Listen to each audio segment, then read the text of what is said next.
Hello students, in this video we'll discuss chapter number 4, The American Civil War. यहाँ पर एक नया term introduce हुआ है सिविल वॉर, तो पहले हम इसको डिस्कस करेंगे। बेटा जब हम वॉर की बात करते हैं तो वॉर में दो या दो से ज़्यादा कंट्री इन्वॉल्व हो सकती हैं, टू और मोर देन टू। ठीक है, दो या दो से ज़्यादा कंट्री जब आपस में लड़ेंगी तो उसे हम क्या कहते हैं, वॉर। जैसे इंडिया लड़ने लग जाए पाकिस्तान से या पाकिस्तान लड़ने लग जाए इंडिया से, और रिसेंट में अभी वॉर चल ही रहा है किस किस के बीच में बच्चा, रशिया और यूक्रेन के बीच में, तो इसे हम क्या कहेंगे, वॉर। पर जब हम सिविल वॉर की बात करते हैं बेटा, तो सिविल वॉर में एक ही कंट्री के लोग आपस में लड़ने लग जाते हैं, दो कंट्रीज़ की रिक्वायरमेंट नहीं है, यहाँ पर एक ही कंट्री होगी और लोग आपस में लड़ेंगे। जैसे नदर्न रीजन जो है इंडिया का, वो अगर किसी बात को लेके सदर्न रीजन से लड़ने लग जाए तो इसे हम क्या कहेंगे, सिविल वॉर। तो आया बात समझ में, सिविल वॉर क्या है, जब एक ही कंट्री के लोग आपस में लड़ते हैं तो उसे क्या कहते हैं हम, civil war. Now new developments in USA. Chapter 3 में यूएसए बन गया था, United States of America form हो गया था after taking independence from British rule. British rule से आज़ाद हो गया था। लास्ट चैप्टर में हमने देख लिया था यूएसए बन गया था। अब यूएसए में क्या हो रहा है, तो जो फर्स्ट हाफ था 19th सेंचुरी का, अब ध्यान से सुनो, 19th सेंचुरी वो पीरियड है जो 1801 से स्टार्ट होके कब खत्म होगा, 1900 पे। ठीक हुई बात, तो इस पीरियड को अब पढ़ रहे हैं हम। तो जो फर्स्ट हाफ था 19th सेंचुरी का, उसमें बहुत बड़े बड़े चेंजेस हुए। कहाँ पर, यूनाइटेड स्टेट्स ऑफ अमेरिका में ग्रेट चेंजेस हुए यूनाइटेड स्टेट्स ऑफ अमेरिका में। उसमें से जो दो मेजर डेवलपमेंट थे वो थे, पहला ग्रेट वेस्टवर्ड एक्सपांशन। अगर आपको यूएसए का मैप थोड़ा भी याद हो तो देखो किस तरीके से पढ़ा था हमने, यहाँ पर थी 13 कॉलोनीज, है ना। ये जो 13 कॉलोनीज थी ये बेसिक एस्टेब्लिशमेंट थे जिन्होंने ब्रिटिशर्स से लड़ के इंडिपेंडेंस ली। अब इसी एरिया का इस साइड एक्सपांशन होगा, तो किसी भी कंट्री का ये होता है ईस्ट और ये होता है वेस्ट, मतलब अब कंट्री वेस्टवर्ड एक्सपांड हो रही है। ठीक है, तो पहला डेवलपमेंट तो ये हो गया। दूसरा डेवलपमेंट था industrial growth and development. Industry grow कर रही है, बहुत डेवलपमेंट देखने को मिल रहा है। ठीक है, तो इंडस्ट्रियल ग्रोथ डेवलपमेंट दूसरा मेजर डेवलपमेंट था, कब, first half of 19th century में। अब हम लोग बैकग्राउंड देखेंगे कि ये जो सिविल वॉर हुआ, इस सिविल वॉर के पीछे क्या कारण रहे, बैकग्राउंड क्या था। तो देखो, जैसे इंडिया में भी नदर्न स्टेट्स और सदर्न स्टेट्स है ना, वैसे ही यूएसए में भी था। तो जो नदर्न स्टेट्स थे वहाँ पर जो मैन्युफैक्चरिंग सेंटर्स थे और शिपिंग सेंटर्स ज़्यादा थे। ठीक है बात, जो नदर्न स्टेट्स थे वो डेवलप्ड हुए as manufacturing centres, as shipping centres, जबकि वहीं पर जो सदर्न स्टेट्स थे वो डेवलप्ड हुए एज अ प्लांटेशन इंडस्ट्रीज। बड़े बड़े प्लॉट से लैंड के, जहाँ पर cocoa, tea, coffee, indigo, rubber, इन सब के प्लांटेशन थे। ठीक हुई बात, and the most important being the cotton growing industry. और क्या थी, कॉटन ग्रोइंग इंडस्ट्री। ठीक हुई बात, चलो। और यहाँ से जो cotton as a raw material grow किया जाता, वो कहाँ भेज दिया जाता था बच्चा, लैंकाशायर, इंग्लैंड। ठीक है, जैसे इंडिया से भी आज भी होता है बच्चा, हम बहुत सारा थ्रेड एक्सपोर्ट कर देते हैं। ठीक है, ऐसे ही एक टाइम था जब यूएसए से बहुत सारा जो कॉटन था वो शिप कर दिया जाता था, कहाँ पर, इंग्लैंड में। इंग्लैंड में भी किस पर्टिकुलर सिटी में, लैंकाशायर में। ठीक हुई बात, वहाँ पर बहुत सारी कॉटन मिल थी, वो मिल को कॉटन चाहिए था एज अ रॉ मटेरियल, तो वो कॉटन कहाँ से जाता था, यूनाइटेड स्टेट्स ऑफ अमेरिका से। ठीक हुई बात, where the industrial revolution had created a huge demand from material। England में हम लोगों ने पढ़ा है कि सबसे पहले इंडस्ट्रियल रेवोल्यूशन आया, वहाँ रॉ मटेरियल की डिमांड ज़्यादा थी, तो कॉटन इंडस्ट्री इंग्लैंड में बहुत ज़्यादा ग्रोथ पर थी, बहुत ज़्यादा ग्रो कर रही थी, तो उन्हें ज़रूरत थी कॉटन की। तो ये कॉटन कहाँ पर ग्रो कराते थे, वो कहाँ पर ग्रो हो रहा था, पहले खुद इंग्लिश पीपल कराते थे, पर अमेरिका अब इंडिपेंडेंट हो गया, तो अमेरिका अब खुद से ग्रो कर रहा है, किसको ग्रो कर रहा है, कॉटन को। पर वो रॉ कॉटन को कहाँ भेज दे रहा है, शिप से, लैंकाशायर, है ना। अब लैंकाशायर में कॉटन मिल्स हैं जो उस कॉटन को प्रोसेस करेंगे और क्या बना देंगे, फिनिश प्रोडक्ट। लैंकाशायर कहाँ पर है, इंग्लैंड में है। जो कॉटन ग्रोइंग इंडस्ट्रीज हैं, the cotton growing industry gave rise to serious problem in United States. अब कॉटन ग्रोइंग इंडस्ट्री जब यूनाइटेड स्टेट्स में भी ग्रो करने लगी तो एक सीरियस प्रॉब्लम आई। क्या? As the plantation increased so did the demand of labour. देखो, अभी तक तो आप जो भी कॉटन प्रोड्यूस कर रहे थे उसको इंग्लैंड भेज रहे थे ना, वहाँ पर उस पर काम हो रहा था। पर अब आपने खुद अपनी कंट्री में जब कॉटन ग्रोइंग इंडस्ट्री खड़ी कर ली है तो अब रॉ कॉटन की डिमांड बढ़ जाएगी। अब रॉ कॉटन की डिमांड बढ़ जाएगी तो प्लांटेशन एरिया को और ज़्यादा बढ़ाना पड़ेगा। जब इस प्लांटेशन एरिया को बढ़ाओगे तो बेटा यहाँ पर काम करने के लिए कौन चाहिए? लेबर, है ना? तो लेबर कहाँ से लाओगे? तो ये एक प्रॉब्लम क्रिएट हो गई यूनाइटेड स्टेट्स ऑफ अमेरिका में। The only available source of labor in those days was the slave bought in from Africa। और slave का काम कौन करते थे? ये जो लेबर थे, ये लेबर का काम कौन कर रहे थे? स्लेव्स कौन होते हैं बच्चा? गुलाम। अब गुलाम क्यों कहते हैं इन्हें? क्योंकि इन्हें खरीदा और बेचा जाता था। तो ये कहाँ से खरीद के लाए जाते थे? अफ्रीका से। ठीक हुई बात? तो देखो, पहले ही लेबर शॉर्टेज थी, है ना? स्लेव अफ्रीका से आपने बुलवाए, पर अब एक नई प्रॉब्लम हम देख रहे हैं कि अब रॉ कॉटन की डिमांड और ज़्यादा बढ़ गई है। तो अब क्या करेंगे आप? अब और ज़्यादा लेबर चाहिए, और लेबर का एक अल्टीमेट सोर्स क्या ही थी? स्लेव्स, जो कहाँ से आते थे? अफ्रीका से, और कहाँ आकर रहने लगते थे? अमेरिका में। जो इशू था स्लेवरी का would eventually turn into explosive problem. और ये जो स्लेवरी, गुलामी प्रथा थी, ये बाद में एक एक्सप्लोसिव प्रॉब्लम की तरह निकल के आई। That would threaten the very existence of American union. और जो अमेरिकन यूनियन बनी थी आफ्टर इंडिपेंडेंस, उसके लिए एक थ्रेट की तरह काम किया इस स्लेवरी की प्रॉब्लम ने। ठीक है, कि पूरे के पूरे यूनियन के टूटने की बात होने लगी किस इशू पे? स्लेवरी पे। क्या इतनी बातें समझ में आ रही है? चलो फिर से एक बार इसका रिव्यू देख लेते हैं कि जो नदर्न स्टेट्स थे वो डेवलप हुए एज अ मैन्युफैक्चरिंग सेक्टर। अब मैन्युफैक्चरिंग हो रही है मतलब रॉ मटेरियल चाहिए, तो वो रॉ मटेरियल प्रोड्यूसर था सदर्न स्टेट्स, जहाँ पर बड़े बड़े प्लांटेशन थे, बहुत सारी चीज़ें ये ग्रो करते थे, रबर, इंडिगो, कॉटन, टी। पर सबसे ज़्यादा जो डिमांड थी यहाँ पर वो थी कॉटन की। ठीक है, क्योंकि यहाँ से जो कॉटन था वही कहाँ जाता था? इंग्लैंड जाता था। वहाँ पर बहुत सारी कॉटन मिल थी। जब इंडस्ट्रियल रेवोल्यूशन आया तो वहाँ पर रॉ कॉटन की डिमांड बढ़ गई थी, तो यहाँ से कॉटन वहाँ चला जाता था। पर अब टाइम बीइंग यूएसए में भी कॉटन इंडस्ट्री ग्रो कर रही है, तो उनको कॉटन कहाँ से मिलेगा? तो उन्होंने बोला कि चलो भैया आप प्लांटेशन एरिया को और बढ़ा दो। प्लांटेशन एरिया को बढ़ाने में प्रॉब्लम नहीं है, क्योंकि यूएसए में लैंड का प्रॉब्लम नहीं है, ज़मीन तो बहुत है, लेबर कहाँ से लाओगे? और उस लेबर का उस टाइम में अल्टीमेट सोर्स था अफ्रीका से लाए हुए स्लेव्स। अब वो जो स्लेव्स थे वो अफ्रीका से आते थे, यहाँ पर काम करते थे। पर स्लेवरी धीरे धीरे एक इतना बड़ा इशू बन गया जो एक ऐसा थ्रेट बना जिससे एक टाइम में ऐसा लगने लगा कि अमेरिकन यूनियन टूट जाएगा। By the middle of 19th century के मिडिल में जो स्लेवरी थी, ऐसा कहा गया कि उसे एबॉलिश कर दिया गया throughout the British empire. पूरे ब्रिटिश एम्पायर में हर जगह स्लेवरी की एबॉलिश कर दिया। कब? मिडिल ऑफ 19th सेंचुरी में। जहाँ जहाँ भी ब्रिटिश एम्पायर था हर जगह स्लेवरी खत्म। Perceptions at slavery also changed in other country. अब दूसरी कंट्रीज देखो, शुरुआत कहीं से अगर किसी चीज़ की हो जाए तो उसका इम्पैक्ट पूरे वर्ल्ड में पहुंचता ही है, भले ही वो कोई भी चीज़ हो। तो जब ब्रिटेन ने स्लेवरी को बैन किया और अपनी कॉलोनीज़ में भी बैन कर दिया, हर जगह जब उसने बैन किया तो परसेप्शन दूसरे लोगों के भी चेंज हुए। Where it was now looked upon as evil. अब लोग स्लेवरी को भी एविल की तरह देखने लगे, एक बुराई की तरह देखने लगे। और सच में बुराई थी भी कि एक व्यक्ति को आप खरीद के उसकी कंट्री से लेके आ जा रहे हैं, उसे दूसरी कंट्री में रख रहे हैं जहाँ पर उसे वो फैसिलिटीज़ नहीं दी जा रही हैं जो प्रॉमिस की गई थी। ठीक है, चलो उसे फैसिलिटीज़ तो छोड़ो, उसे सब्जेक्ट समझा जा रहा है ना? सब्जेक्ट भी नहीं, उसे एक आइटम समझा जा रहा है, तो ये तो गलत चीज़ें थी। तो अब शुरू होगा एंटी स्लेवरी मूवमेंट। कहाँ पर? नदर्न स्टेट्स ऑफ अमेरिका में। देखो, नदर्न स्टेट्स ऑफ अमेरिका में क्यों होगा शुरू बेटा? क्योंकि इनको स्लेव से वैसे भी कोई लेना देना नहीं था। इनकी फैक्ट्रीज में जो काम कर रहे थे वो थे लेबर, तो जिनका डायरेक्ट कनेक्शन नहीं होता ना, वो पहले बात करते हैं ऊटपटांग चीज़ों की। तो एंटी स्लेवरी मूवमेंट स्टार्ट हुआ कहाँ पर? नदर्न स्टेट्स ऑफ अमेरिका में।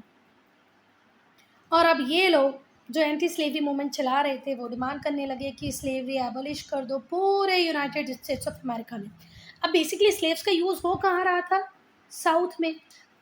और साउथ में प्लांटेशन तभी फ्लरिश कर पा रहा था जब वो स्लेव्स का यूज़ कर रहे थे, क्योंकि उनको लेबर शॉर्टेज पहले ही थी।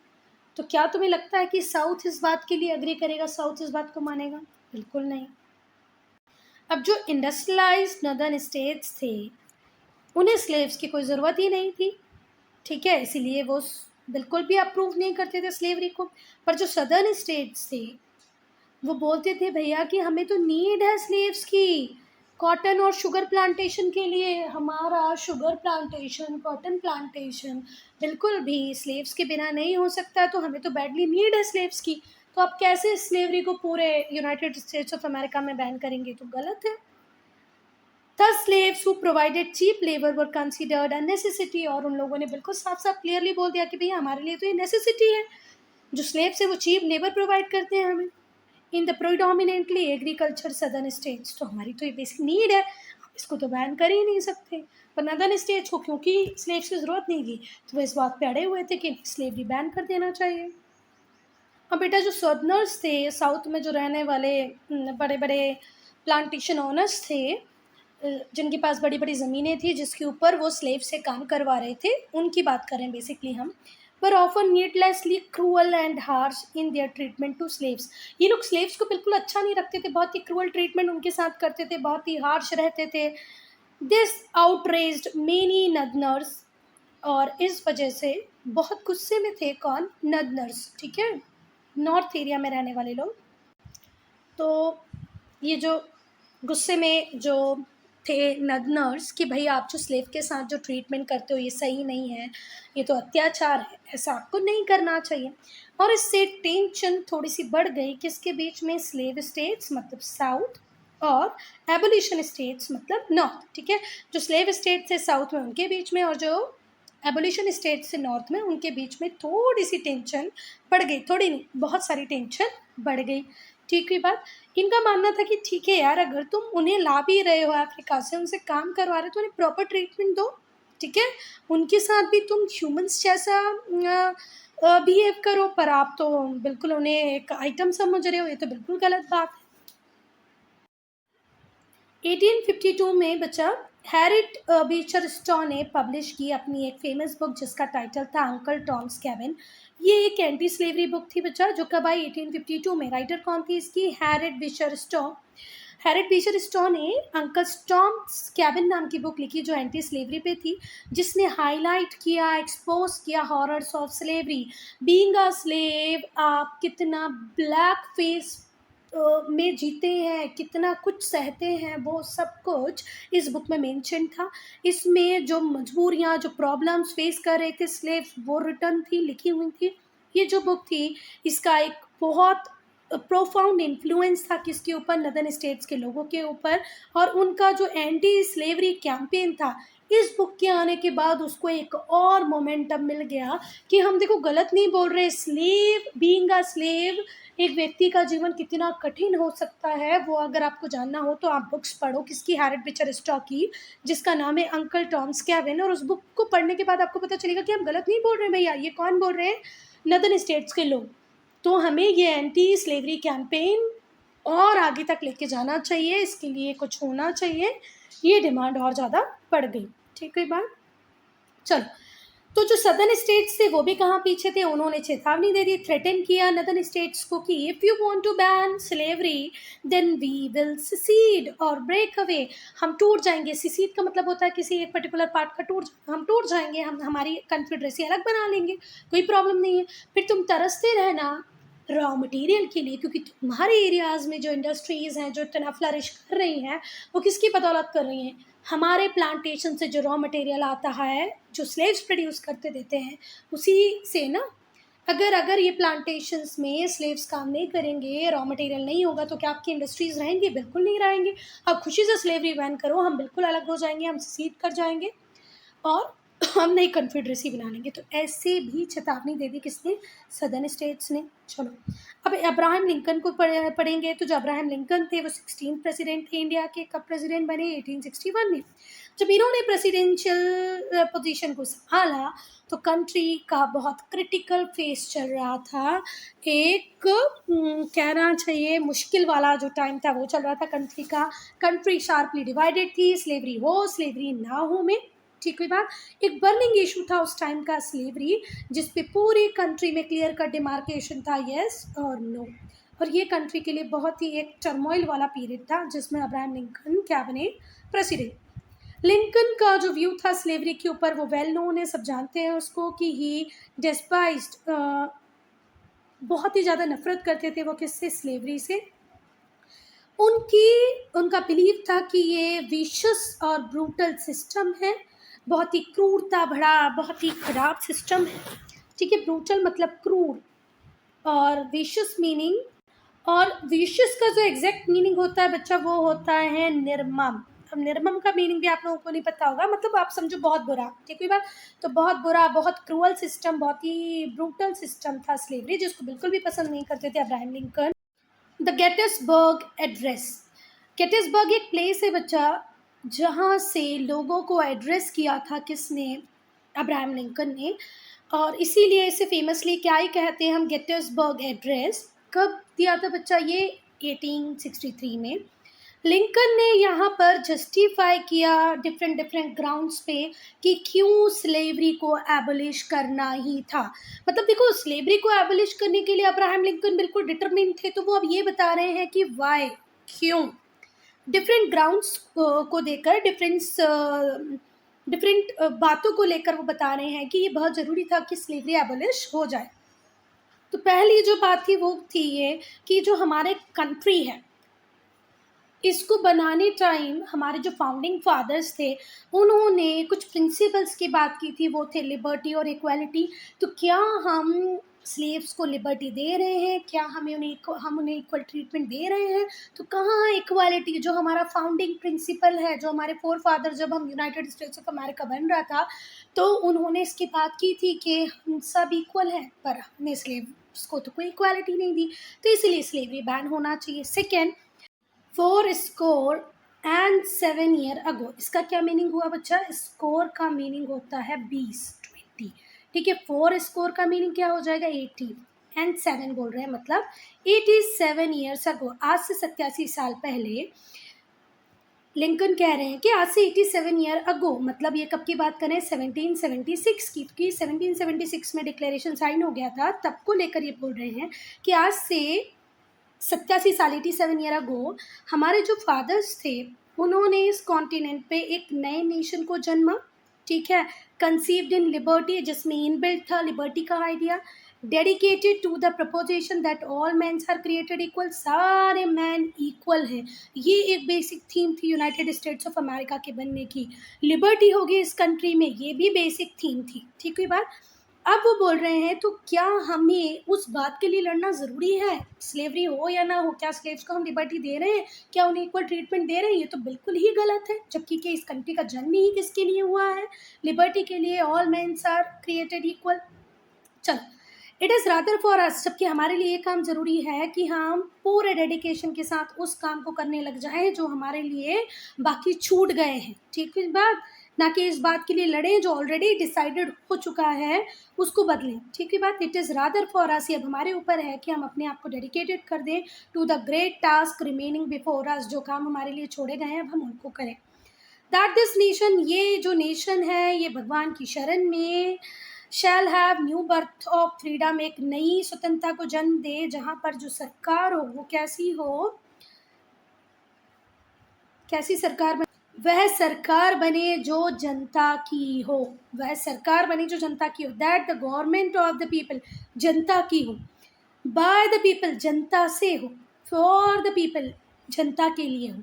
तो एक ऐसी सरकार बने जो लोगों की हो, लोगों से बनी हो और लोगों के लिए काम करे।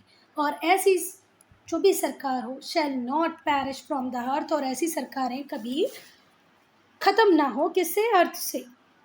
ये हमारे ऊपर टास्क है, ऐसा अब्राहम लिंकन लोगों से बोल रहे हैं और हमें कर दिखाना है। ये वो इमेज है जिसमें लिंकन है, लिंकन पढ़ रहे हैं। क्या पढ़ रहे हैं बच्चा? एमेंसिपेशन प्रोक्लेमेशन, जिसने डिक्लेयर किया कि all slaves as free people. ठीक है, कि जो स्लेव्स हैं वो भी अब क्या बन जाएंगे? Free people. American civil war जो 1861 से 65 तक चला, ये एक बहुत ही बिटर सिविल वॉर था, है ना। One of the bitter civil wars in the history में बहुत सारे सिविल वॉर हुए हैं, जिसमें से कि ये एक बहुत ही बुरा था। ठीक है, nearly 7 lakh people loss their life. 7 lakh लोग बड़ी बात होती है बच्चा। इससे one of the most bitter civil wars इसीलिए कह रहे हैं कि इतने सिविल वॉर में ये थोड़ा बुरा था, क्योंकि 7 लाख लोग मरे। जो सिविल वॉर था, however was not fought over the issue of slavery। सिर्फ ऐसा नहीं था कि ये स्लेवरी के लिए ही लड़ा गया हो, ये इसलिए भी लड़ा गया था क्योंकि जो सदर्न स्टेट्स थे उन्होंने यूनियन को छोड़ दिया था on the issue of secession. इस देखो, सिविल वॉर का एक इशू स्लेवरी था, मान लिया, पर यहाँ पर दूसरा इशू क्या था बच्चा कि जो सदर्न स्टेट्स थे इन्होंने यूनियन को छोड़ दिया। ससेशन के ऊपर भी ये लड़ाई हो रही थी। According to Lincoln, no state had the right to secede from the union. और लिंकन का मानना ये था, लिंकन के अनुसार, कि किसी भी स्टेट को ये राइट ही नहीं है कि वो secede कर जाए यूनियन से। Therefore, the Confederacy had to be defeated and Union restored। और इस बात के लिए बिल्कुल डिटरमिन्ड थे लिंकन। लिंकन का मानना था कि किसी स्टेट को राइट ही नहीं है कि वो यूनियन को छोड़ दे, है ना। तो उनका बिल्कुल मानना था कि कन्फेडरेसी की हार होनी ही चाहिए और यूनियन को रेस्टोर वापस से हो जाना चाहिए। तो अकेले एक मैटर नहीं था सिविल वॉर का कि सिर्फ हम बोले कि ये स्लेवरी के लिए लड़ रहे थे। स्लेवरी एक इशू था जिसकी वजह से नॉर्थ और साउथ अलग हो गए, और फिर अकॉर्डिंग टू लिंकन ऐसा होना ही नहीं चाहिए, किसी स्टेट के पास राइट ही नहीं है कि वो अलग हो जाए। कैसे ये अलग हो गए? तो हमें इनको हराना है और इनको वापस से यूनियन में लेके आना है। Do you think war should be avoided at all costs? Give reasons for your answer. Yes, war leads to great devastation, loss of human life, loss of property. So it has to be avoided. It should be avoided at all cost. ठीक है, इतना भयंकर नुकसान होता है property का भी, human lives का भी। अगर 2 लोग हमारे मरते हैं, 4 लोग उनके मरते हैं, तो मतलब कोई लॉस तो हो रहा है, हमारा भी हो रहा है, उनका भी हो रहा है, इसलिए हमें वॉर को अवॉइड करना ही चाहिए। डिड यू नो सेक्शन, तो जो अब्राहम लिंकन थे बच्चा, उन्होंने वर्ल्ड को कंसेप्ट दिया डेमोक्रेटिक प्रिंसिपल का, government of the people, by the people and for the people. जनता की सरकार, लोगों की सरकार, लोगों से सरकार और लोगों के लिए सरकार। लिंकन को आज तक जाना जाता है कि ये प्रॉफिट हैं डेमोक्रेसी के। ठीक हुई बात। इनके जो व्यूज़ थे डेमोक्रेसी के लिए एंड डेफिनेशन जो थी अमेरिकन गवर्नमेंट की, वो यूनिवर्सली एक्सेप्टेड है as the briefest yet most comprehensive definition of democracy itself. आज तक आपकी बुक में यही डेफिनेशन मिलती है, democracy is a form of government where government of the people, by the people, for the people exist. ठीक है ना। तो क्या डेफिनेशन होती है? Democracy is government of the people, by the people, for the people. ये हम लोग बचपन से पढ़ते आ रहे हैं, है ना। लिंकन को इसीलिए प्रॉफिट कहा जाता है डेमोक्रेसी का, और इनके जो प्रिंसिपल थे, इनकी जो डेफिनेशन थी, वो आज तक एक्सेप्टेबल है। जो सदनर्स थे, fought with determination and courage. Southerners ने, साउथ के लोगों ने भी बिल्कुल डिटर्मिनेशन के साथ, करेज, साहस के साथ, पूरा समर्पित होके, डिटर्मिन समर्पित होके, करेज मतलब साहस के साथ समर्पित होकर लड़ाई की। They had brilliant general like Robert E Lee and Stonewall Jackson. इनके पास बहुत ही ब्रिलियंट जनरल थे, रॉबर्ट ई ली थे, स्टोनवेल जैक्सन थे, जिनकी लीडरशिप में उन्हें बहुत सारी विक्ट्रीज मिली शुरुआती दौर में। अभी जब भी तुम पूरा चार्ट देखोगे ना, जब जब लड़े तो बहुत टाइम ऐसा हुआ कि सदनर्स की जीत हुई, है ना, कन्फेडरेसी की जीत हुई और यूनियन की हार हुई। ये बहुत टाइम आपको देखने को मिलेगा। तो इस जो जीत है उसका श्रेय में जाता है रॉबर्ट ई ली को और स्टोनवॉल जैक्सन को। अब बेटा ये देख लो, मैंने शुरुआत में जो बात की थी ना, इनिशियली ये ही कंट्रीज थी, 13 कॉलोनीज थी, फिर ये वेस्टवर्ड एक्सपांशन हुआ। चलो अब यहाँ पर एक और क्वेश्चन है डिस्कस में कि अब्राहम लिंकन की जो डेफिनेशन थी, government of the people, by the people, for the people, क्या ये डेफिनेशन आज तक इंडियन गवर्नमेंट पे अप्लाई होती है? हाँ, बिल्कुल होती है। We are the people who is going to elect our representative and our representative is going to elect the prime minister. एक ही बात, और वो प्राइम मिनिस्टर कोई एलियन नहीं होता, वो हम में से ही एक व्यक्ति होता है जो धीरे से पॉलिटिक्स में गया, ऑन ग्राउंड उसने पॉलिटिक्स में बहुत काम किया और एक पॉपुलर सपोर्ट उसको मिला, तभी तो वो आगे जाके पीएम बना। तो ऑब्वियसली बात है कि जो इंडिया की जो गवर्नमेंट होती है उसको लोग चुनते हैं, वो लोगों के लिए ही काम करती है, जो भी पॉलिसीज़ बनाती है, भले ही वो जनधन योजना हो, लाडली लक्ष्मी योजना हो, या अंत्योदय योजना हो, स्वरोजगार योजना हो, इतनी सारी जो स्कीम्स चलाती है गवर्नमेंट, वो किसके लिए चलाती है? जनरल पब्लिक के लिए चलाती है। इलेक्शन में कौन पार्टिसिपेट करता है? General public. जनरल पब्लिक में से ही कोई व्यक्ति चुन के नेता बनता है और वो नेता जनरल पब्लिक के लिए ही काम करता है। तो आज भी ये डेफिनेशन बिल्कुल बिल्कुल फिट बैठती है इंडिया पे। पर देखो, हमने ये तो पढ़ा कि जो साउथ के लोग थे वो डिटर्मिनेशन के साथ लड़े, है ना, करेज के साथ लड़े, पर सुपीरियर रिसोर्सेज किसके पास थे बच्चा? नॉर्थ के पास थे। रो डाउन द कन्फेडरेसी, और पूरी तरह कन्फेडरेसी को उन्होंने ख़त्म कर दिया। ली सरेंडर टू द यूनियन, ली ने सरेंडर कर दिया यूनियन को। ली ने सरेंडर किया बेटा, किसको सरेंडर किया? यूलिसिस ग्रांट को। ठीक है बात, तो ली का सरेंडर किसको हुआ? यूलिसिस ग्रांट को, इन अप्रैल 1865 में। ली कहाँ से थे बच्चा? अभी हम लोगों ने देखा ली कहाँ से हैं। रॉबर्ट ई ली थे, साउथ के सदनर थे, ब्रिलियंट जनरल थे। इन्होंने अपने आप को सरेंडर कर दिया यूलिसिस ग्रांट को अप्रैल 1865 में। जो सिविल वॉर था वो ख़त्म हुआ और यहाँ पर ये फैक्ट एस्टेब्लिश हो गया कि American federation was an indestructible union. जो अमेरिकन फेडरेशन है वो इंडिस्ट्रक्टेबल यूनियन है स्टेट्स का, and no state had right to secede, और यहाँ पर किसी स्टेट के पास बिल्कुल भी राइट नहीं है कि वो कभी भी सिसीड हो पाए। ठीक है बात, ये साबित हो गया अमेरिकन रिवॉल्यूशन से, सिविल वॉर के रिजल्ट से। जो वॉर था वो मेनली जो लड़ा गया वो कहाँ पर? साउथ में लड़ा गया, and had resulted in impoverishment of southerners. और देखो, जहाँ पर वॉर लड़ा जाता है वहाँ पर ज़्यादा डिस्ट्रक्शन होता है, तो सदर्नर्स को बहुत ज़्यादा प्रॉब्लम होने लग गई। और ये जो इतना बड़ा सा वर्ड है इम्पॉवरिशमेंट, इसका मतलब होता है गरीबी की तरफ जाना, दरिद्रता की तरफ जाना, लॉस ऑफ वेल्थ। तो सदर्नर्स, क्योंकि साउथ में ये वॉर हो रहा था, जितना भी सिविल वॉर था ये साउथ में ज़्यादा हुआ, तो यहाँ के लोग एम्पावराइज कर गए, एम्पावरिशमेंट आया सदर्न स्टेट्स में, गरीबी आ गई, दरिद्रता आ गई, वेल्थ का लॉस हुआ। Lincoln made plans to repair the damages, और फिर लिंकन ने प्लान बनाया कि ये जो भी डैमेज सिविल वॉर से यहाँ पर हुआ है साउथ में, उसको कैसे ठीक किया जा सकता है। ठीक है, repair the damages of the war and heal the wounds of South, किस तरीके से साउथ में जो भी प्रॉब्लम्स हुई है उन्हें सॉल्व किया जा सकता है। वुंड्स मतलब होता है घाव, हील मतलब होता है भरना, हील मतलब ठीक करना, वाउंड्स मतलब होता है घाव।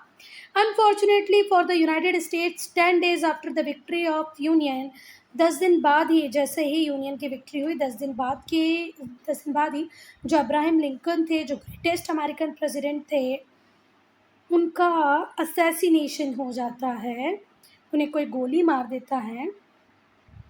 Greatest American president since the birth of American Republic was shot dead by John Wilkes Booth. John Wilkes Booth, an actor in an Washington theater. Washington theater में एक एक्टर था जॉन विल्किस बूथ, उसने गोली मार दी थी किसको? Abraham Lincoln को। Greatest American president को गोली मार दी जॉन विल्किस बूथ ने, जो कि एक एक्टर था वॉशिंगटन थिएटर। चलो, तो इनकी डेथ से होता है ये चैप्टर खत्म। I am ending this video here only. If any doubt, any problem, to write in comment section.